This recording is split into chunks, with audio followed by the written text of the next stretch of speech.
शिद्दत से सीखने वालों को महेश बाबू का सलाम। तो साहब कैसे हो आप लोग? बोल बिडो बिंदास जबरदस्त जिंदाबाद। दोस्तों आज अपन देखेंगे 800 का सीरीज। तीन ऐसे है, 800 बात करता है स्पेशल पर्पस फ्रेमवर्क की, 805 बात करता है specific element account item of FS की, 810 बात करता है समरी एफएस की।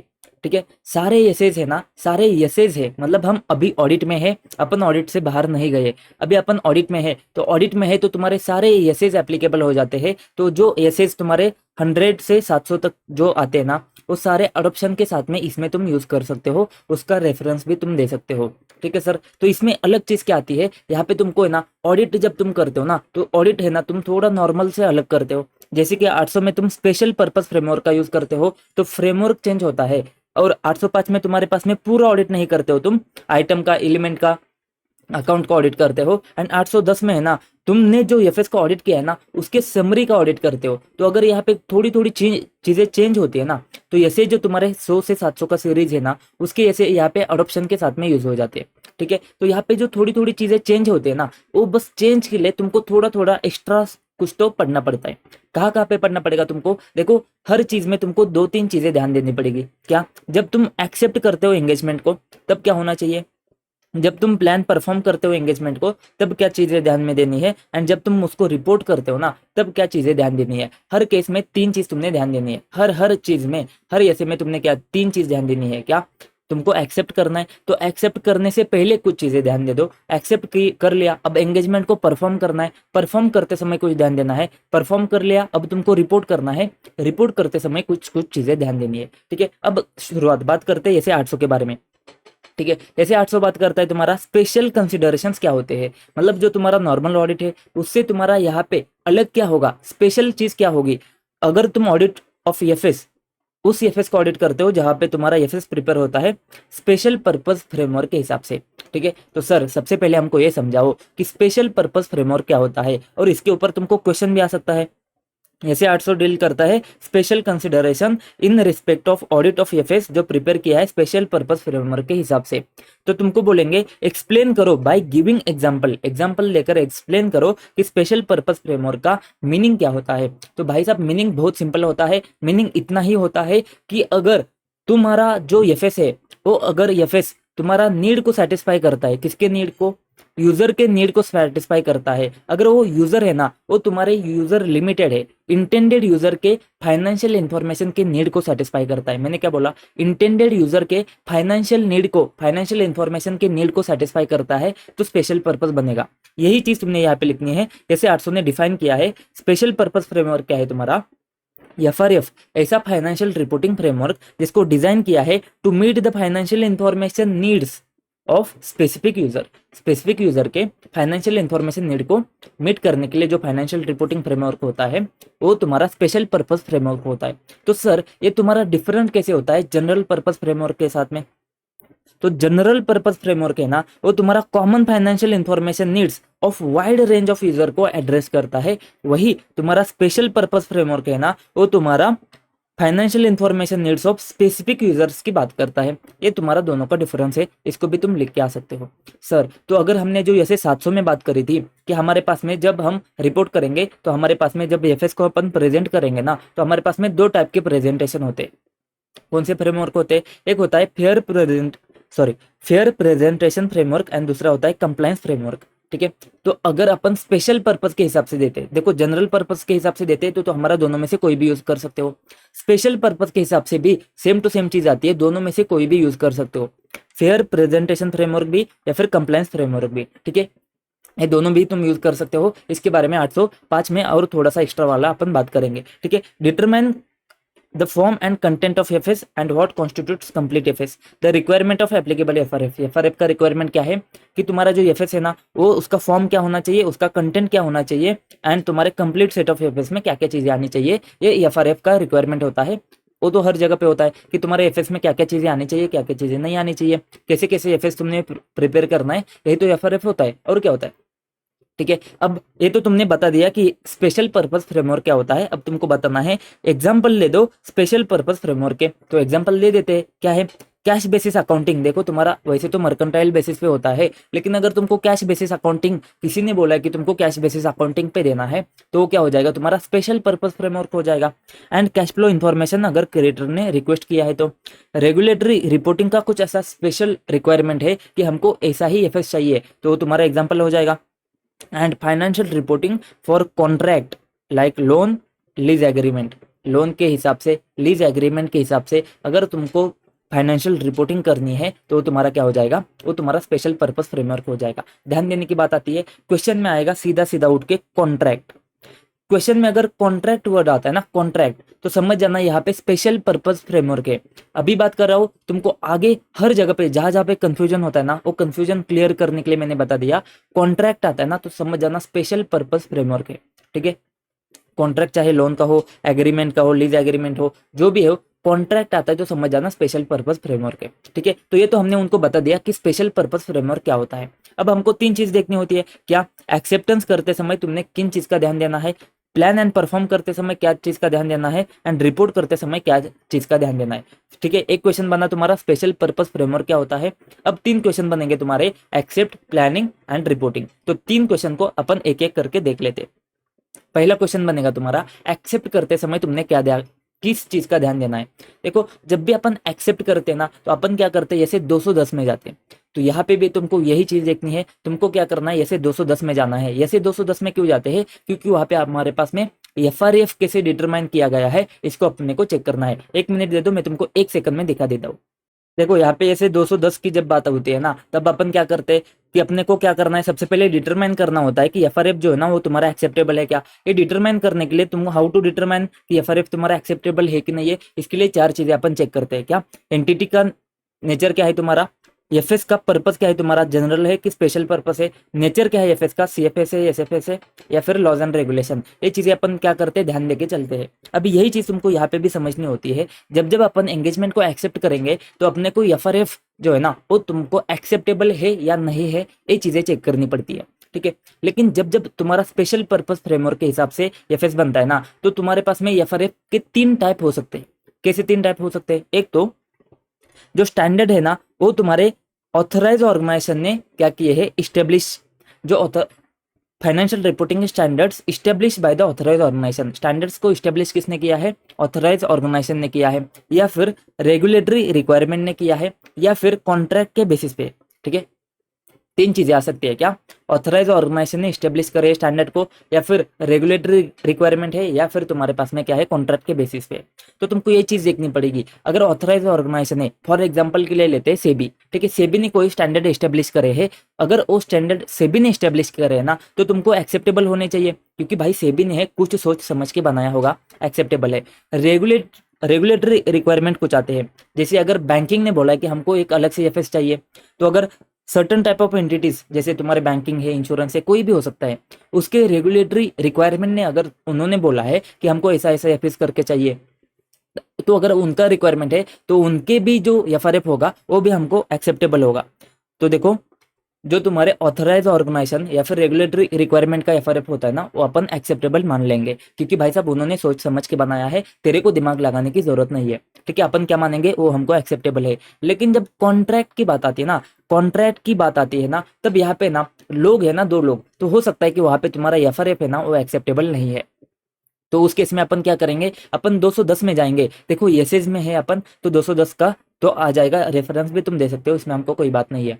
ठीक है, तो ऐसे 210 में जाएंगे और वहां पे जैसे हम डिटरमाइन करते कि एफआरएफ एक्सेप्टेबल है कि नहीं है, वो जो है ना वो चीज यहाँ पे भी चेक करेंगे। ठीक है, एक्सेप्टेबल तभी होगा हमको if they exhibit attributes of acceptable framework according to 210। तो 210 के हिसाब से अगर वो एक्सेप्टेबल है तभी अपन मानेंगे कि हमको ये तुम्हारा भी एफआरएफ एक्सेप्टेबल है। ठीक है, अब तुमको यहाँ पे देना है, यहाँ पे एट्रीब्यूट जो आते हैं ना, एट्रीब्यूट में हमने क्या देखा, नेचर ऑफ एंटिटी, एफएस का पर्पस वगैरह क्या है, तो किस चीज को कितना ज्यादा इंपॉर्टेंस देना है ना, वो तुम्हारे जजमेंट के ऊपर उन्होंने छोड़ दिया। ठीक है, तो बात सिंपल सी आती है, यहाँ पे जब तुम एक्सेप्ट करोगे तुमको एक चीज ध्यान देनी है, एफआरएफ एक्सेप्टेबल है क्या, बात खत्म।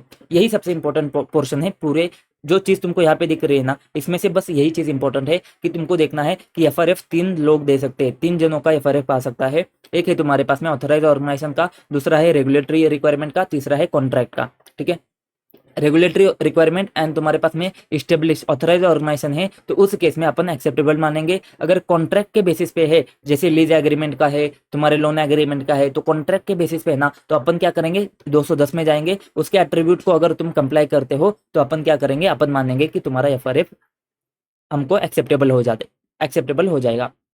अब जब भी तुम एफआरएफ के बारे में देखो तो तुमने क्या करना है, फोकस करना है यूजर का नीड्स क्या है, एंड अगर कॉन्फ्लिक्ट आता है ना किसी चीज में तो एडिशनल रिक्वायरमेंट को तुमने देखना है। मतलब क्या, अगर तुम्हारे पास में जैसे कि ऊपर देखो रेगुलेटरी रिक्वायरमेंट जो है ना उसके स्टैंडर्ड एंड तुम्हारे 210 के हिसाब से अगर कुछ कॉन्फ्लिक्ट आता है ना तो तुमने चेक करना है कुछ कॉन्फ्लिक्ट आता है क्या, अगर आता है तो उसको एड्रेस करना है, बस बात खत्म। एंड एग्जाम्पल क्या है, तुमको एग्जाम्पल क्या है कॉन्ट्रैक्ट के लिए देखो, जैसे कि बिजनेस वैल्यूएशन करना है तुमको, तो यहाँ पे बायर जो है एंड सेलर जो है ना, ये दो बंदे क्या करते हैं, एक चीज के ऊपर एग्री करते हैं क्या, हमको बोलते कि प्रोविजन फॉर बैड डेट्स है ना उसको अपन क्या करेंगे, कम रखेंगे। ठीक है, बैड डेट्स का प्रोविजन कम रखेंगे। अगर बायर एंड सेलर दोनों मियाँ बीबी राजी, तो क्या करेगा काजी, तो मियाँ बीबी राजी हो गए ना, तो यहाँ पे बायर सेलर ने एग्री किया तो तुमको वो एक्सेप्टेबल हो जाएगा, दोनों ने एग्री किया तो। Meet the specific needs of the engagement, तो उस एंगेजमेंट की नीड को फुलफिल कर देता है तो हमको एक्सेप्टेबल हो जाएगा। ये चीज तुमने ध्यान देनी है, बस इतनी सी बात है। एक्सेप्टेबल है कि नहीं है, एक्सेप्ट करते समय क्या देखना है, बस एफआरएफ देखना है, एफआरएफ देखना है, बात खत्म। उसके बाद में एक क्वेश्चन हो गया। दूसरा क्वेश्चन बात करता है प्लानिंग एंड परफॉर्मिंग में, इस केस में तुमने किस अलग चीज का, कौन सी ऐसी चीज है जिसको तुमने अलग से ध्यान देना है। मैंने क्या बोला था, क्वेश्चन आएगा जिसमें तुमको बोलेंगे कॉन्ट्रैक्ट है, प्रोविजन ऑफ कॉन्ट्रैक्ट है। तो जब जब कॉन्ट्रैक्ट की बात आती है ना तो समझ जाना स्पेशल पर्पस फ्रेमवर्क है, आंख बंद करके। ठीक है, तुमको बताएंगे नहीं बताएंगे, बात खत्म। कॉन्ट्रैक्ट के बारे में आती है तो समझ जाना स्पेशल पर्पस फ्रेमवर्क के बारे में है। तो यहाँ पे बोला कि प्लानिंग एंड परफॉर्मिंग ऑडिट, तो प्लानिंग परफॉर्मिंग में तुमने ऑडिट में नहीं जाना है, स्पेशल पर्पस में आना है। तो स्पेशल पर्पस में आ जाओ। यहाँ पे समझने की बात करो, कॉन्ट्रैक्ट में तुमको प्लान परफॉर्म करते समय किन अलग अलग चीजों का ध्यान देना पड़ता है। ठीक है, देखो अभी यहाँ पे क्या है हमारे पास में, हमने कैसे उसको याद रखा था, यहाँ पे आओ, यहाँ पे देखो, देखो हमने क्या बात करी थी, ऐसे 200 एप्लीकेबल हो जाएगा, सॉरी एक मिनट। ठीक है, तो हमने क्या बात करी थी, देखो यहाँ पे कि ऐसे 200 तो एप्लीकेबल हो जाएगा। तो ऐसे 200 मतलब क्या, सारे के सारे स्टैंडर्ड को एप्लीकेबल कर दो। सारे जो ऐसे है ना, ऐसे 200 क्या बात करता है कि तुमको सारे स्टैंडर्ड को एप्लीकेबल करना पड़ेगा। तो ऐसे 200 एप्लीकेबल कर दिया मतलब तुम्हारे सारे स्टैंडर्ड एप्लीकेबल हो जाते।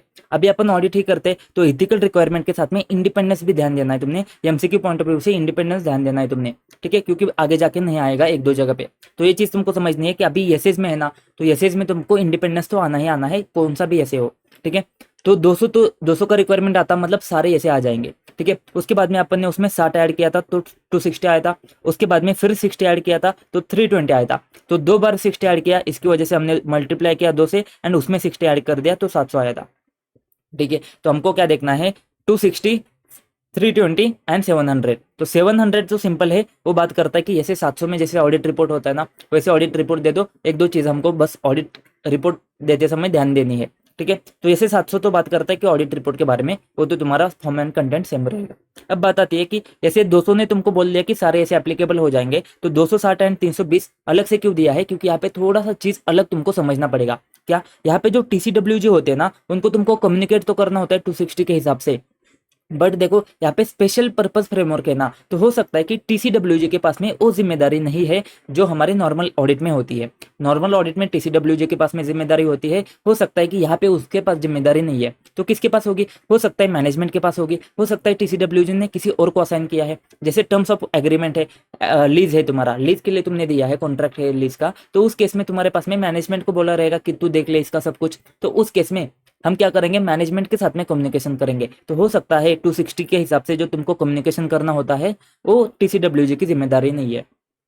320 में क्या बात आती है, 320 में कुछ नहीं बात आती है। 320 बात करता है कि देखो तुमको मटेरियलिटी तो डिटरमाइन करनी है ना, तो तुम मटेरियलिटी डिटरमाइन करो, लेकिन इसमें दो चीज ध्यान देनी है तुमने, दो चीज ध्यान देनी है। क्या, देखो कभी कभी तुम्हारे पास में कॉन्ट्रैक्ट है ना, तो कॉन्ट्रैक्ट मतलब क्या, लीज वाली चीज है फॉर एग्जाम्पल। ठीक है, तो लीज में दोनों पार्टीज ने तुमने एग्री किया है। ठीक है, तुम्हारी कंपनी के मैनेजमेंट ने एंड उस बंदे ने क्या किया है, एक चीज के ऊपर एग्री किया है कि एक सा अमाउंट है ना, एक सा अमाउंट है फॉर एग्जाम्पल 1 करोड़, 1 करोड़ बहुत ज्यादा हो गया, 10 लाख रुपए के नीचे का अगर मिसस्टेटमेंट आता है ना, तो मैनेजमेंट ने बोला कि हम इसको करेक्ट नहीं करेंगे।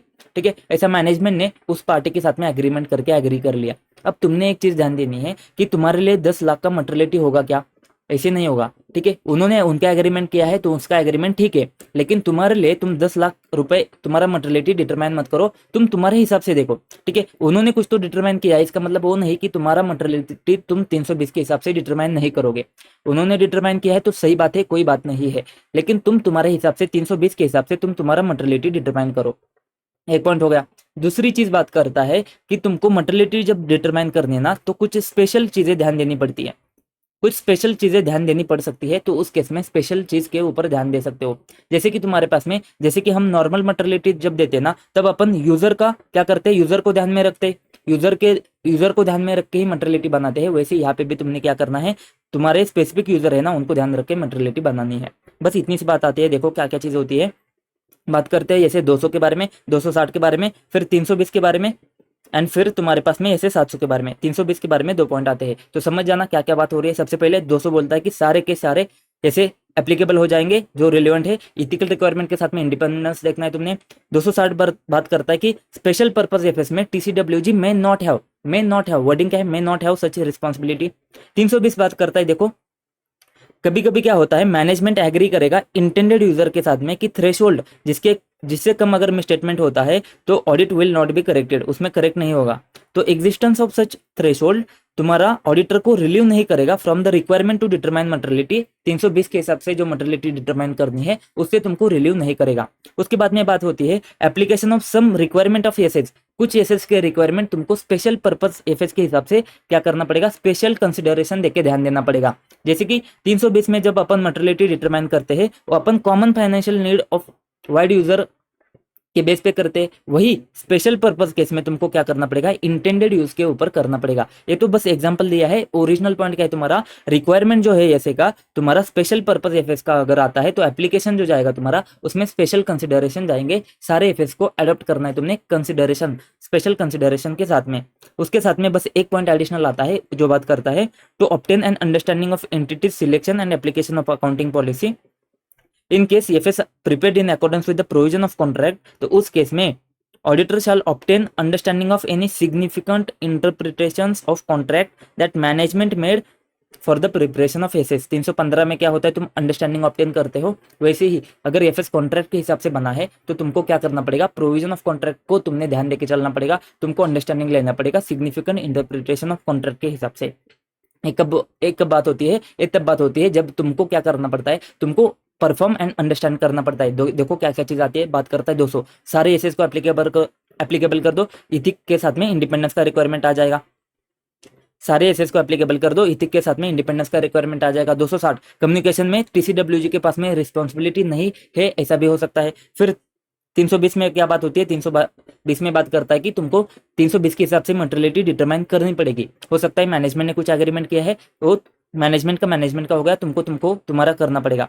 फिर 320 में और क्या बोलता है, जब तुम ऐसे का रिक्वायरमेंट एप्लीकेबल कर दोगे स्पेशल पर्पस केस में तुमको क्या करना है, स्पेशल कंसिडरेशंस को ध्यान देके चलना है। एंड ऐसे 700 तो तुम्हारा ओपिनियन रिपोर्ट के बारे में बात करता है। इसके साथ में वो बात करता है कि तुमको अंडरस्टैंडिंग तो हमेशा लेनी पड़ेगी, क्योंकि 315 अंडरस्टैंडिंग की बात करता है।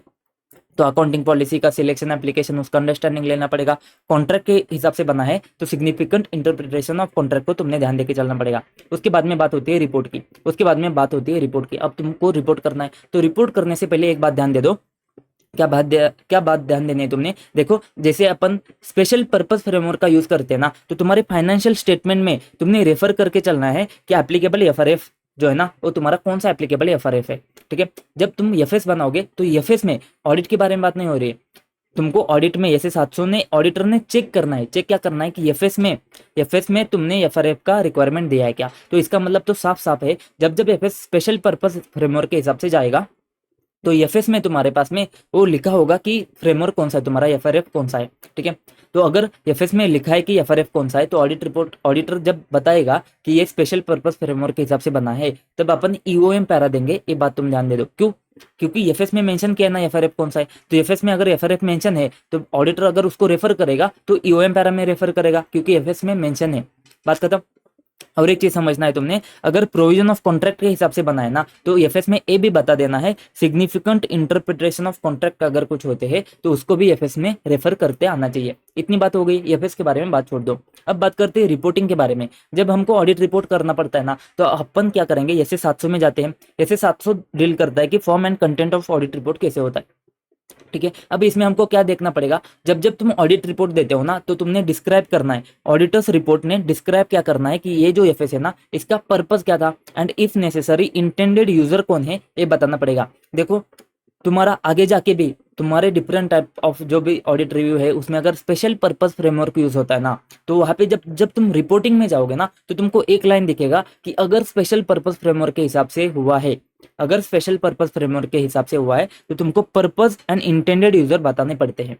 ये यहाँ से जनरेट होकर आता है, मतलब बेसिक बात यहाँ पे होती है, आगे जाके बस इस चीज का यूज करते हैं अपन, ठीक है। तो जब जब स्पेशल पर्पस फ्रेमवर्क का यूज होता है तो तुमने क्या बता देना है, कौन सा भी रिपोर्ट हो जाए, कौन सा भी रिपोर्ट हो जाए तुमने क्या बात बता देनी है कि उसका पर्पस क्या है। स्पेशल पर्पस है तो स्पेशल पर्पस को बता दो एंड यूजर कौन है उस इंटेंडेड यूजर को बता देते हो। जब जब भी किधर भी स्पेशल पर्पस फ्रेमवर्क का यूज होता है तो एक चीज तो तुम्हारी रिपोर्ट में पक्का पक्का जाएगी, क्या स्पेशल पर्पस है तो पर्पस क्या है, वो स्पेशल वाला पर्पस क्या है वो बताओ एंड दूसरी चीज इंटेंडेड यूजर कौन है उसको बताओ, ठीक है। ये हो गया, क्लियर हो गया। अब और एक चीज आती है, और एक चीज क्या आती है, अगर मैनेजमेंट की जिम्मेदारी होती है कि तुम्हारा मैनेजमेंट के पास अगर चॉइस है, एफआरएफ का अगर मैनेजमेंट के पास चॉइस है तो तुम्हारे एक्सप्लेनेशन ऑफ मैनेजमेंट रिस्पॉन्सिबिलिटी में तुम्हारा रेफरेंस जाएगा कि responsibility for determining that applicable FRF is acceptable.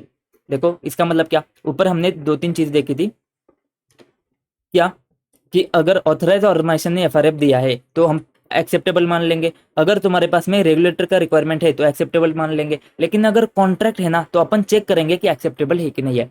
तो मैनेजमेंट के पास पास चॉइस कब होगा, ऑथराइज ऑर्गेनाइजेशन ने दिया है तो चॉइस नहीं होगा, रेगुलेटर का रिक्वायरमेंट है तो चॉइस नहीं होगा, लेकिन कॉन्ट्रैक्ट के हिसाब से ना तो मैनेजमेंट के पास में चॉइस होगा, इसी वजह से तो अपन चेक करते हैं, ठीक है। अभी मैनेजमेंट के पास में अगर चॉइस आता है ना तो मैनेजमेंट के पास अगर चॉइस आता है तो इफ मैनेजमेंट हैज चॉइस तो ऑडिटर को ये बताना पड़ेगा कि मैनेजमेंट ने जो एफआरएफ डिटरमाइन किया है वो हमको एक्सेप्टेबल है।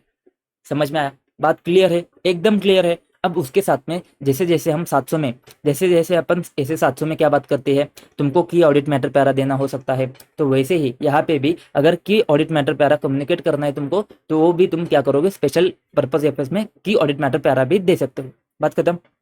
जैसे 720 में हम बात करते हैं अदर इन्फॉर्मेशन के ऊपर तुमको रिपोर्ट करना पड़ेगा, तो अगर यहाँ पे भी तुम्हारे पास में अदर इन्फॉर्मेशन को अगर तुमने रिपोर्ट किया है तुम्हारे एफएस में आती है तो उस केस में तुम्हारे रिपोर्ट में आती है, एनुअल रिपोर्ट में आती है तो उसके ऊपर भी अपन रिपोर्ट करेंगे। ये सेम चीज आती है, इसमें कोई फर्क नहीं है। तो देखो यहाँ पे लिखा क्या है, अगर एंटिटी प्लान करता है रिपोर्ट को इशू करना, तो अगर ऐसा रिपोर्ट इशू करता है जिसमें तुम्हारे पास में ओनर को सिमिलर स्टेक होल्डर को कुछ और इन्फॉर्मेशन तुमने दी है तो उस केस में अपन उस रिपोर्ट को एनुअल रिपोर्ट मान लेंगे, उस रिपोर्ट को एनुअल रिपोर्ट मान लेंगे, consider to be annual report and उसके हिसाब से अपन जैसे 720 को एप्लीकेबल कर देंगे, मतलब तुमको उसके ऊपर भी रिपोर्ट करना पड़ेगा, अदर इन्फॉर्मेशन करेक्ट है क्या वो चीज चेक करनी पड़ेगी, बस इतनी सी बात आती है सर। अब बेसिक कंफ्यूजन हो जाएगा, बेसिक कंफ्यूजन तुम्हारा हो जाएगा कि ईओएम पैरा कब देना होता है, ओएम पैरा कब देना होता है। तो एक कंफ्यूजन को क्लियर करने के लिए समझ जाओ क्या, देखो यहाँ पे तुम्हारा ओएम पैरा को तुम रेफर कर सकते हो कब, जब तुमको क्रॉस रेफरेंसिंग करना है। तो क्रॉस रेफरेंसिंग मतलब क्या, ओएम पैरा कब यूज होता है, जब तुमको ऑडिट के बारे में कुछ इन्फॉर्मेशन बता देनी है, ऑडिट रिपोर्ट के बारे में, ऑडिटर की रिस्पॉन्सिबिलिटी के बारे में कुछ बता देनी है, तो ठीक है। तो जब तुमको अभी तो तुम्हारा जो रिपोर्ट जाएगा ना वो तुम्हारा स्पेशल पर्पज एफएस के ऊपर ऑडिट रिपोर्ट जाएगा, ठीक है। लेकिन तुमने पहले ऑडिटर ने तुमने या फिर किसी ने क्या किया है, तुम्हारा complete set of general purpose FS के ऊपर तुम्हारा रिपोर्ट दिया है, ठीक है। तो वहां का जो रिपोर्ट है ना उसको तुमको रेफर करने का है, उस रिपोर्ट को तुमको रेफर करने का है। तो अगर ऑडिट रिपोर्ट के बारे में तुमको इन्फॉर्मेशन देनी होती है तो अपन क्या करेंगे, जैसे 706 के हिसाब से ओएम पैरा में देंगे। जैसे कि एग्जांपल तुमको जो तुम्हारा मेन जो ऑडिट रिपोर्ट है ना, मेन मतलब कौन सा, जनरल पर्पस एफएस के हिसाब से जो तुमने ऑडिट रिपोर्ट दिया है ना उसमें अगर मर्तगो पैरा है तो उस केस में तुमको उसको रेफर करना है, तो तुम्हारा कहाँ पे जाएगा, ओएम पैरा में जाएगा। सर ईओएम पैरा कब जाता है, ईओएम पैरा तब जाता है जब तुमको क्या बताना होता है, एफएस जो है ना उसमें तुम्हारा फ्रेमवर्क है ना वो तुम्हारा स्पेशल फ्रेमवर्क है, ठीक है। जैसे कि यहाँ पे देखो क्वेश्चन में बोला है कि ईओएम पैरा आता है तुम्हारा ऑडिटर्स रिपोर्ट में, मैंडेट किया है टू बी इंक्लूडेड, ऐसे कुछ सर्कमस्टांसेस होते हैं कि ईओएम पैरा तुमको देना पड़ेगा। इस स्टेटमेंट को एक्सप्लेन करो। मैंडेटरी रिक्वायरमेंट क्या है इसका? Emphasise in auditor's report when audit report तुम्हारा स्पेशल पर्पस फ्रेमवर्क के हिसाब से प्रिपेयर किया है। मतलब क्या बोल रहा है, जब स्पेशल पर्पस फ्रेमवर्क के हिसाब से ऑडिट रिपोर्ट जा रहा है ना, तो एक पैरा तो तुम्हारा कंपलसरी आना ही आना है। कौन सा? EOM para. तो जब ईओएम पैरा आता है ना, तो उसके सर्कमस्टांसेस क्या है देखो। ईओएम पैरा आएगा तुम्हारे पास में जैसे 706 के हिसाब से एंड ऐसे 800 के हिसाब से। ईओएम पैरा जब आता है कब? तुम्हारा स्पेशल पर्पस फ्रेमवर्क के हिसाब से बना है, तो उसका हेडिंग तुम ईओएम पैरा करोगे। ईओएम पैरा में क्या जाएगा? तुम ईओएम पैरा में अलर्ट करोगे रीडर को। अलर्ट क्या करना है तुमने? देखो, तुमने बता देना है। तुमने क्या बता देना है? The special purpose FS may be used for the purpose other than those for which they were intended. उसका मिसअंडरस्टैंडिंग अवॉइड करने के लिए auditor alerts users of auditors report by including EOM para that FS are prepared in accordance with special purpose framework and therefore may not be suitable for the another purpose। मतलब क्या बोल रहा है? Simple सी बात कर रहा है कि तुमको ईओएम पैरा में जाके बता देना पड़ेगा कि ये जो हमारा एफएस है ना, वो तुम्हारा स्पेशल पर्पस के हिसाब से बना है एंड इसकी वजह से कोई और अदर पर्पस के लिए तुमको इसको यूज नहीं करना है। एंड उसके साथ में रिस्ट्रिक्शंस ऑन डिस्ट्रीब्यूशन और यूज का भी जाता है। इन एडिशन ऑडिटर में consider it appropriate to indicate that auditor's report is intended solely for the specific user. उसी स्पेसिफिक यूजर के लिए हमने बना दिया है। Depending on the law and regulation applicable this may be achieved by restricting distribution or use of the auditor's report। in these circumstances paragraph alerting the readers may be expanded to include these other matters and heading modified accordingly। क्या बात कर रहा है? देखो यहाँ पे example देखोगे समझ जाओगे। क्या एग्जांपल है? हेडिंग तुम्हारा चेंज करोगे, basis of accounting and restrictions on distribution and use. क्या क्या? We draw attention. EOM para में अपन क्या करेंगे? अटेंशन जो नोट नंबर 1 से एफएस में, ठीक है, उसमें अपन क्या बता देंगे कि जो एफआरएफ है ना, उसके प्रोविजन ऑफ कॉन्ट्रैक्ट के हिसाब से बना है। मतलब तुम्हारा स्पेशल पर्पस फ्रेमवर्क है। क्लियर हो गया? ठीक है। देखो हमने ऊपर बात करी थी ऐसे 700 है ना, वो बात करता है ऑडिटर को चेक करना पड़ेगा कि एफएस जो है ना रेफर करता है क्या एफआरएफ को। तो एफएस ने रेफर किया है एफआरएफ को, तभी तुम्हारा ईओएम पैरा जा रहा है। तो ईओएम पैरा में एफएस ने रेफर किया है, तो तुमको नोट नंबर X में एफएस को बताना पड़ेगा कि financial reporting provision of contract के हिसाब से हुआ है and our report is intended solely for the company and DF company. Example है तुम्हारा उस कंपनी एंड दूसरा कंपनी, मतलब जो कॉन्ट्रैक्ट के 2 कंपनी है उनके लिए ही है and should not be distributed to और used by the parties other than the company and DF company. Our opinion is not modified in this matter. तो हमेशा ईओएम पैरा जाता है तो अपना ओपिनियन मॉडिफाई नहीं होता है, ये चीज़ तुमको समझनी पड़ेगी। और अपना जो रिपोर्ट है ना, वो intended solely for the 2 parties के लिए है। ठीक है। अब यहाँ पे और एक चीज़ समझने की आती है। देखो यहाँ पे 2 चीज़ आती है। एक चीज़ आती है अलर्टिंग रीडर एंड डिस्ट्रीब्यूशन और यूज को रिस्ट्रिक्ट किया जाता है। ठीक है। तो रीडर को अलर्ट कैसे करोगे कि स्पेशल पर्पस फ्रेमवर्क के हिसाब से बनाया है एंड दूसरे पर्पस के लिए इसका यूज नहीं होगा। डिस्ट्रीब्यूशन और यूज में तुम रिस्ट्रिक्शन कैसे डाल दोगे? तुम बता दोगे कि ये जो है ना, वो तुम क्या करोगे, ये तुम बता दोगे कि intended solely for the specific user, मतलब 2 कंपनी के लिए ही है, बाकी लोग इसको यूज मत करो। तुमने तुम्हारे रिपोर्ट में बता दिया। सर किसी को डाउट आ सकता है कि अभी ये जो डिस्ट्रीब्यूशन एंड रिस्ट्रिक्शन और यूज है ना, ये तो ओएम पैरा में जाना चाहिए, क्योंकि जब अपन ने ऐसे 706 देखा था ना, उसके एग्जांपल में देखा था कि रिस्ट्रिक्शन और डिस्ट्रीब्यूशन और यूज है ना, वो तो ओएम पैरा में जाता है। तो सर इसको तो तुम ईओएम में डाल दो, बट इसको ओएम में डाल दो ना। ठीक है। देखो लॉजिकली तो ओएम पैरा में जाना चाहिए। क्यों? क्योंकि ये ऑडिट रिपोर्ट के बारे में बात करता है। देखो audit report is intended solely for the specific user, इसके बारे में बात करता है। ठीक है। ऊपर जो है तो ऊपर तो तुम्हारा एफएस के बारे में बात करता है, नीचे तो ऑडिट रिपोर्ट के बारे में बात करता है। तो लॉजिकली तो ये ओएम पैरा में जाना चाहिए। बट अगर तुम नीचे पढ़ोगे ना, तो यहाँ पे क्या लिखा है देखो, जो पैराग्राफ है ना जिसमें तुम अलर्ट करते हो रीडर को, उसको ही एक्सपांड करने के लिए बोला है। तो अगर तुम यहाँ पे अलर्ट करते हो ईओएम पैरा में, तो उसी को एक्सपांड करो, उसी को एक्सपांड करके ये चीज भी उसी में ऐड कर दो। इसको उन्होंने बोल दिया है। ठीक है। तो वैसे तो ओएम पैरा में जाना चाहिए, बट यहाँ पे नहीं जाएगा, क्योंकि उन्होंने बोल दिया कि उसी पैरा को तुम क्या करो, एक्सपांड करो। मतलब ये इन्फॉर्मेशन भी तुम क्या करो, ओएम पैरा में ही क्लब करके दे दो। जैसे कि अपन क्या करते हैं, ये इन्फॉर्मेशन को यहाँ पे ही दे देते। समझ में आया? कंफ्यूजन क्लियर होगा? इसके क्वेश्चन जो आते हैं ना, एक ही क्वेश्चन आता है जो अभी हमने बात करी, उसी के बारे में बात होता है। अनमॉडिफाइड ओपिनियन है, तुमको क्या करना है, उसका मिसयूज ना हो, इसके लिए पैरा को ड्राफ्ट करना है। कौन सा पैरा करोगे? ईओएम पैरा, जो अभी हमने देखा वो पैरा को तुम ड्राफ्ट करोगे। बात खत्म। क्वेश्चन में कुछ दम नहीं है, बस ये चीज आती है। 3 क्वेश्चन है, अगर आ जाता है ना, सोने पे सुहागा है। एक नंबर। 3 क्वेश्चन है, तीनों क्वेश्चन करे है 1 नंबर। कोई यहाँ पे कंफ्यूजन नहीं होना चाहिए। आगे आता है तो ठीक है, लेकिन यहाँ तक तो कोई कंफ्यूजन नहीं होना चाहिए। मिलते हैं नेक्स्ट वीडियो में, तब तक के लिए जय हिंद।